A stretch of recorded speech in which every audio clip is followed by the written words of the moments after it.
Okay, another two 2 marks problem, number 11 and number 12. 11 এর প্রবলেমটা কি বলছে দেখি।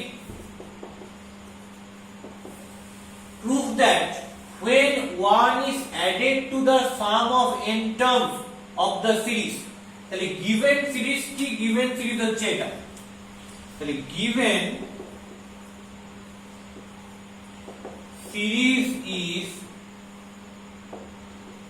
8 plus 16 plus 24 in this way এই সিরিজটা চলছে। আচ্ছা, ফার্স্ট অফ অল আমায় দেখতে হবে এটা কি arithmetic progression. Here t1 equal to 8, t2 equal to 16 and t3 equal to 24. এটা t1, এটা t2, এটা t3 এভাবে রান করছে। So t2 minus t1, that is 16 minus 8, that is 8. Another t3 minus t2, that is 24 minus 16, that is also 8. তার মানে consecutive দুটো term, তাদের যদি ডিফারেন্সটা দেখি, কোনো একটা টার্ম থেকে তার আগের টার্মটা যদি সাবট্রাক্ট করি, তাহলে অলওয়েজ 8 আসছে, যেটা কিনা একটা কনস্ট্যান্ট কোয়ান্টিটি। তার মানে আমি দেখছি কমন ডিফারেন্স সেম। এই যে সিরিজটা, আমি যদি সিরিজটা থেকে একটা সিকোয়েন্স কনসিডার করে নিই, তাহলে সেই সিকোয়েন্সের যে এলিমেন্ট গুলো তাদের কমন ডিফারেন্সটা সেম। দেয়ারফর এই যে সিরিজটা রয়েছে সেটা হচ্ছে অ্যারিথমেটিক প্রোগ্রেশন, তার করেসপন্ডিং সিরিজের সাম। তার মানে then 8, 16, 24 এই যে সিকোয়েন্সটা রয়েছে is an AP। কেন? কারণ অলওয়েজ কমন ডিফারেন্সটা 8 করে আসছে, যেহেতু কমন ডিফারেন্স ইকুয়াল টু 8। তাহলে এটা যদি একটা AP হয়, their corresponding সিরিজটা কি হবে? এর corresponding সিরিজটা হবে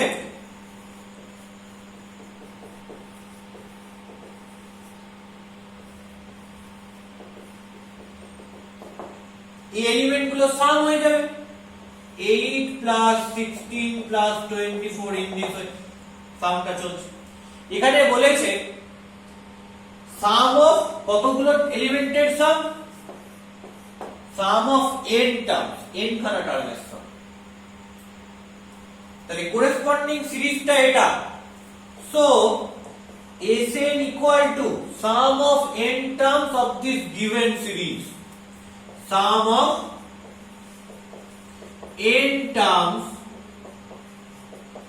of this given series। তাহলে n টার্মস এর সাম কি হবে এই সিরিজে? তাহলে 8 plus 16 plus 24 এরকম করে কত অবধি যাবে? n টার্মস পর্যন্ত যাবে, তাহলে up two n terms. Clear? তাহলে খেয়াল করো এই যে n টার্মস এর সাম কি, এটা একটা অ্যারিথমেটিক প্রোগ্রেশন। তাহলে অ্যারিথমেটিক প্রোগ্রেশনের সিরিজের সামের ফর্মুলা অ্যাপ্লাই করতে হবে। কি ফর্মুলা ছিল? ফর্মুলা ছিল হচ্ছে n/2 into 2a plus n minus 1 into d। তাহলে ফর্মুলাটা আমি অ্যাপ্লাই করছি। So Sn equal to n টা টার্ম, তাহলে n/2 into 2a, এটা কি first term, first term is 8 plus n minus 1 into what is common difference, common difference টা কত? আগেই বলেছি কমন ডিফারেন্সটা 8, so d is 8। তাহলে কি দাঁড়াচ্ছে? n/2 into 16 plus 8n minus 8, তাহলে n/2 into 8n plus 8 2 দিয়ে ডিভাইড করো, তাহলে কি পাচ্ছি যে n ইনটু 8n/2 করলে 4n প্লাস n ইনটু 8/2 করলে 4, তার মানে 4n স্কয়ার প্লাস 4n, এইটা দাঁড়াচ্ছে এফেক্ট। ওকে, এবার কি বলেছে, এবার বলেছে যে when one is added to the sum of n terms, sum of n terms এর সঙ্গে কি করলাম, 1 অ্যাড করে দিলাম। তাহলে দেখছি এখানটাতে করি, if when one is added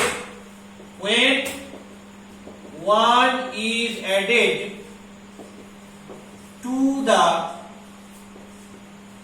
sum of n terms, then Sn plus 1, Sn টা কি sum of n terms, এর সঙ্গে 1 অ্যাড করা হলো, তো plus 1 equal to Sn means 4n square plus 4n plus 1, এটা মানে কি, that is 2n এর whole square plus 2 into 2n into 1 plus 1n square, that is nothing but 2n plus 1 is whole square.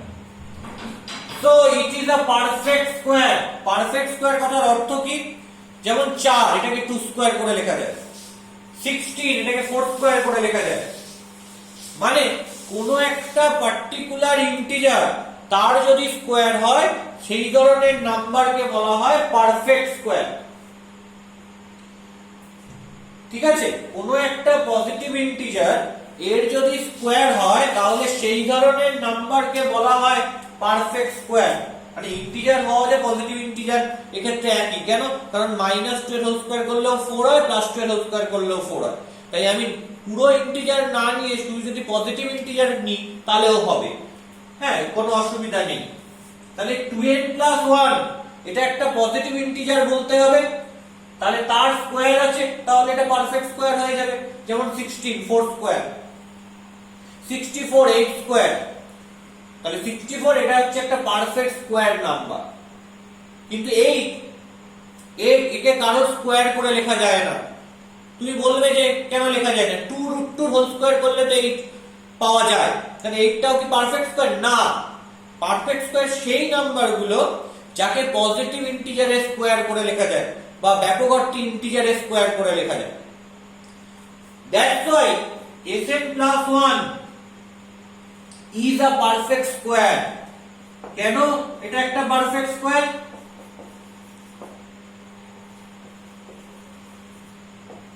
তাহলে এটা লিখতে হবে যে 2n plus 1 টা একটা ইন্টিজার হচ্ছে পজিটিভ, তাই এটা একটা পারফেক্ট স্কয়ার আসছে। The perfect square because 2n plus 1 belongs to n, মানে 2n plus 1 এটা একটা ন্যাচারাল নাম্বার। কেন ন্যাচারাল নাম্বার? কারণ n একটা ন্যাচারাল নাম্বার। n যদি ন্যাচারাল নাম্বার হয় 2 দিয়ে গুণ করলে সেটাও ন্যাচারাল নাম্বার হবে, তার জন্য 1 অ্যাড করলে সেটাও ন্যাচারাল নাম্বার হবে, as n belongs to natural number. তাহলে Sn plus 1 that is 2n plus 1 এর whole square এটা একটা perfect square because 2n plus 1 belongs to natural number, as n belongs to natural number. তাহলে যেটা প্রমাণ করতে দিয়েছে সেটা প্রমাণ করে ফেললাম, তো প্রুফ। তাহলে এই জায়গাটা যেন মাথায় থাকে যে পারফেক্ট স্কয়ার নাম্বার কাদের বলে, এই জায়গাটা যেন মাথায় রাখা হয়। সো প্রবলেম নাম্বার 11 ডান হয়ে গেল। নাও আমরা আসবো কি প্রবলেম নাম্বার 12 এ। চলো ইরেজ দিস প্রবলেম।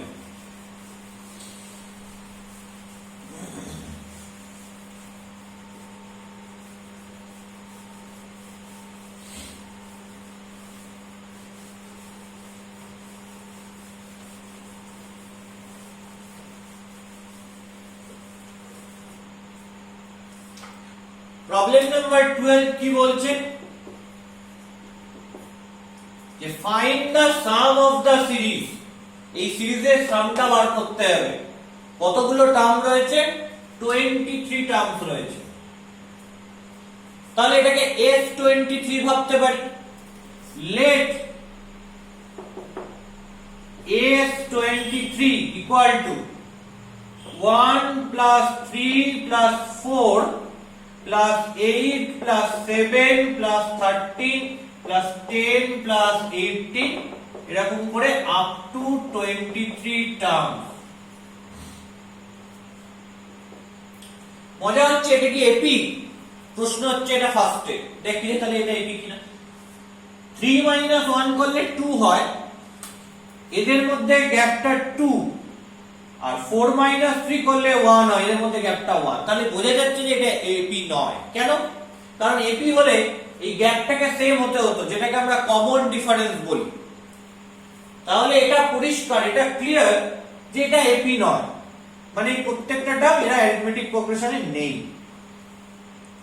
আচ্ছা, যদি এরা সবাই পরপর অ্যারিথমেটিক প্রোগ্রেশনে না থাকে তাহলে আমাকে কি করতে হবে? তাহলে দেখতে হবে এদের মধ্যে কি এরকম কিছু টার্ম রয়েছে যারা অ্যারিথমেটিক প্রোগ্রেশনে আছে। খেয়াল করে দেখো 1 4 7 10 এদের মধ্যে গ্যাপটা সেম। কি গ্যাপ? 1 আর 4 এর মধ্যে কমন ডিফারেন্স কি? 4 minus 1 3। 4 আর 7 এর মধ্যে কমন ডিফারেন্স কি? 7 minus 4 3। 7 আর 10 এর মধ্যে কমন ডিফারেন্স কি? 10 minus 7 3। তাহলে এই সব জায়গায় কমন ডিফারেন্স গুলো কিন্তু সেম হচ্ছে। এবার 3 আর 8 এর মধ্যে কমন ডিফারেন্স কত? 5। 8 আর 13 এর মধ্যে কমন ডিফারেন্স কত? 5। 13 আর 18 এর মধ্যে কমন ডিফারেন্স কত? 5।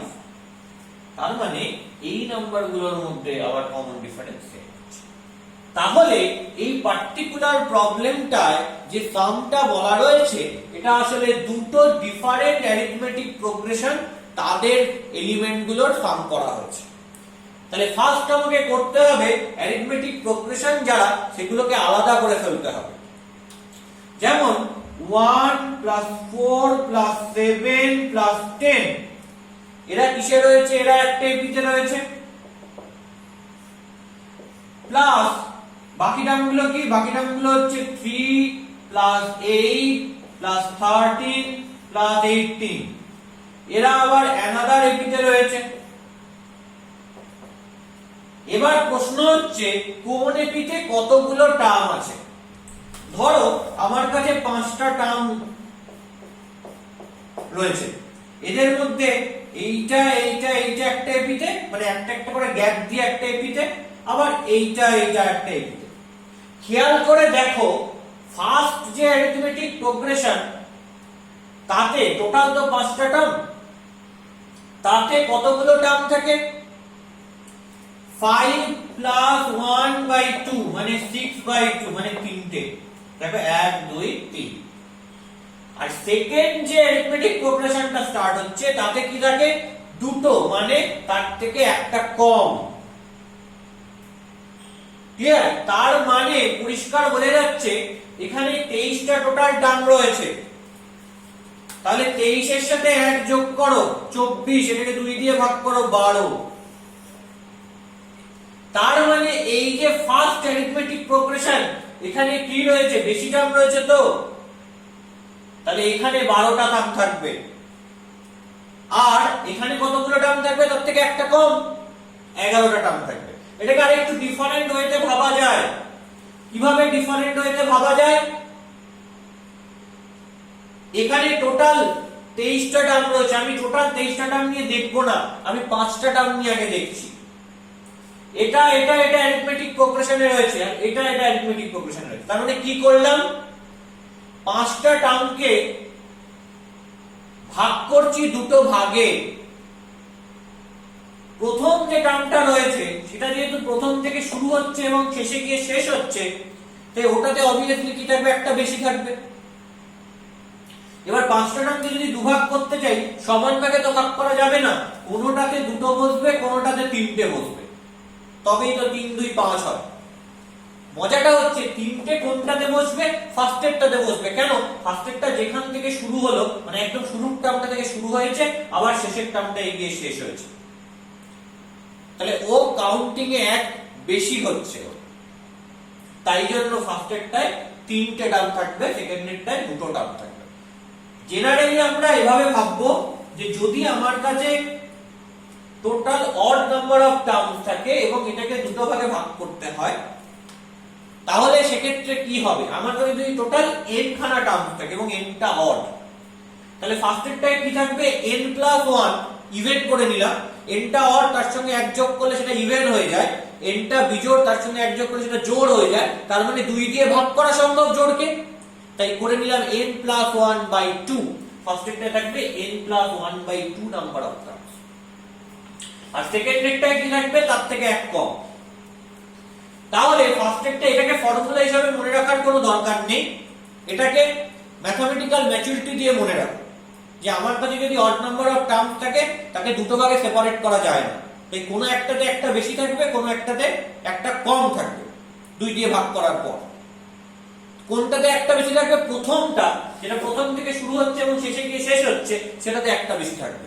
তাহলে 23 কে দুটো ভাগ করলে একটায় 11টা থাকবে আর একটায় 12টা থাকবে, তাহলে কোনটায় 12টা থাকবে, প্রথমটায় 12টা থাকবে, তাহলে that is up to 12 terms, up to 12 terms, আর সেকেন্ডেরটা আপ টু 11 টার্মস। তাহলে আপ টু 12 টার্মস এর সাম কি হবে, যে ফর্মুলা n/2 মানে 12/2, 2a এটা 1 plus n - 1 that is 12 - 1 into common difference হচ্ছে কত করে 3 করে, 3 করে চেঞ্জ হচ্ছে, প্লাস এটাও কি হবে একই ভাবে 11/2 n/2 ইনটু 2a এটা 3 প্লাস 11 - 1 ইনটু কমন ডিফারেন্স কত করে 5 করে। সো এবার কি পাবো, 12/2 করলে 6, তাহলে 6 ইনটু 2 প্লাস 12 - 1 মানে 11 into 3 that is 13 plus 11/2 into 3 into 2 6 plus 11 - 1 10 into 5 মানে 50, তাহলে 33 প্লাস 2 দ্যাট ইজ 35, তাহলে 6 ইনটু 35 প্লাস 11/2 ইনটু 56, 2 দিয়ে ডিভাইড করলে কি হবে 28, তার মানে কি পেলাম 6 ইনটু 35 প্লাস 11 ইনটু 28, তাহলে S23 হচ্ছে এই ভ্যালুটা। তো এটা ক্যালকুলেট করে লিখে দেবে, এটাই হচ্ছে S23 ভ্যালু, সেটাই বার করতে দিয়েছে। ওকে।